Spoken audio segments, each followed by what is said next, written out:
किती बळी घेतल्यानंतर राजीनामा घेणार? केंद्रावर उद्धव ठाकरे का संतापले? नंतर धर्मेंद्र प्रधान यांचा राजीनामा घेतला जाणार आहे हे सरकारने एकदा जाहीर करावं.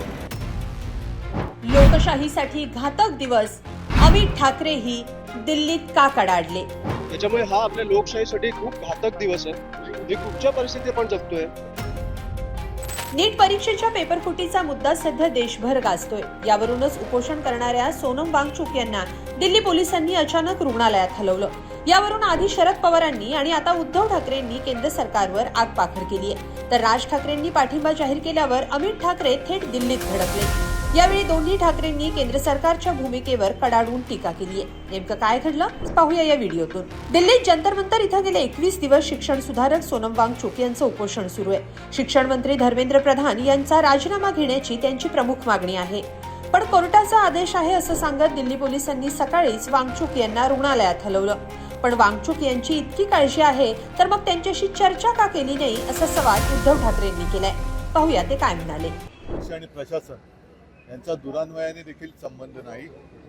ज्या पद्धतीने निर्दयीपणे आणि क्रूरपणे या युवकांच्या भवितव्याशी खेळलं जातंय हे अत्यंत लज्जास्पद आहे. आणि जर का वांगचुक यांच्या प्रकृतीची एवढीच काळजी सरकारला असेल तर यापूर्वीच त्यांच्याशी नीट बोलण्याची आवश्यकता होती. मला कळत नाहीये की एक तर नीटची परीक्षा हे सरकार बरोबर घेऊ शकत नाही, म्हणून जे मी बोललो की प्रशासनाचा संबंध नाही आणि भाजपचा आंदोलन नीट हाताळू शकत नाही.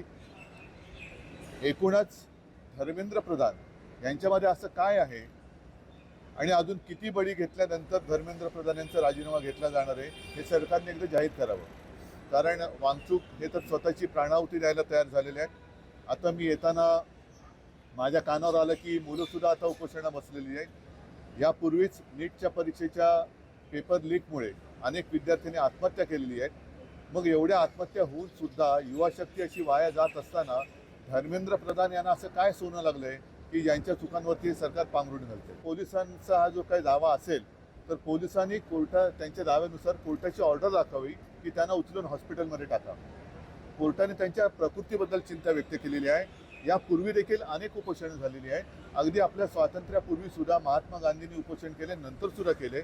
चर्चा केल्यानंतर उपोषण सोडलं जातं. अण्णा हजारेंच्या बाबतीत सुद्धा काँग्रेसचं सरकार असताना चर्चा करून उपोषण सोडलं गेलं. सरकारने अजूनही वेळ गेलेली नाही. नीट त्यांच्याबरोबर चर्चा करावी आणि उपोषण सोडवावं. प्रकृतीची काळजी घ्या. जो मोर्चा निघणार होता मला वाटतं तो निघाला पाहिजे आणि नुसतं म्हणून म्हटलं ना की सरकार चालवणं म्हणजे काय चालवणं, की आपलं म्हणणं रेटून घेणं म्हणजे सरकार चालवणं नाही. परत एकदा सांगतो की भारतीय जनता पक्ष आणि प्रशासन यांचा दुरान्वयाने देखील संबंध नाही. एक तर जनतेच्या प्राणाची, युवकांच्या प्राणाची यांना किंमत नाहीये. आपलं म्हणणं तेच खरं. तर अमित ठाकरेंनी थेट दिल्लीत जाऊन या आंदोलनाला समर्थन जाहीर केलं. यावेळी सरकारचीही दडपशाही सुरू असल्याचा आरोप अमित ठाकरेंनी केला. खरं तर सोनम वांगचुक सरांना पाठिंबा द्यायला आलेलो. लँड झाल्या आम्हाला कळलं की त्यांची प्रकृती बिघडलीमुळे त्यांच्यामुळे त्यांना हॉस्पिटलला न्यायला लागलं. पण जसं आम्हाला व्हिडिओज दिसायला लागले की 4-5 लोक आली सिव्हिलमध्ये आणि त्यांनी सांगितलं की आम्ही डॉक्टर आहोत, चेकअप करायला आलोय. ते काहीतरी सफेद पडदा घेऊन आले. सगळ्या प्रोटेस्टच्या समोर तो पडदा ठेवला आणि त्यांना उचलून घेऊन गेले. त्याच्यामुळे हा आपल्या लोकशाहीसाठी खूप घातक दिवस आहे. ही कुठच्या परिस्थिती आपण जगतोय. एक माणूस, एवढा मोठा माणूस, एक सायंटिस्ट, एज्युकेशनिस्ट, ज्यांनी विद्यार्थ्यांसाठी असेल, शेतकऱ्यांसाठी असेल, आपल्या सैन्यासाठी असेल, एवढे कामं करून ठेवली आहेत. त्यांना तुम्ही अशा प्रकारे एक तर 20 दिवस त्यांना उपोषणावर बसवलं. मला कळतच नाही की धर्मेंद्र प्रधानचा राजीनामा पाहिजे तर हो पाहिजे, डेफिनेटली पाहिजे. पण एका मिनिटासाठी राजीनामा बाजूला ठेवा. एक माणूस तुमच्या समोर 20 दिवस उपोषण करतोय, त्याला येऊन तुम्हाला भेटता पण नाहीत, एक कॉन्व्हर्सेशन पण नाही करतायत की तुमची चर्चा तर चालू करू. ही कुठची पद्धत आहे? ऐकायचंच नाही, पोलिसांना पाठवायचं. ही दडपशाही काय प्रकारची दडपशाही चालू आहे? आणि कशासाठी हे आंदोलन? नीटमुळे 20 मुला-मुलींनी आत्महत्या केली आहे.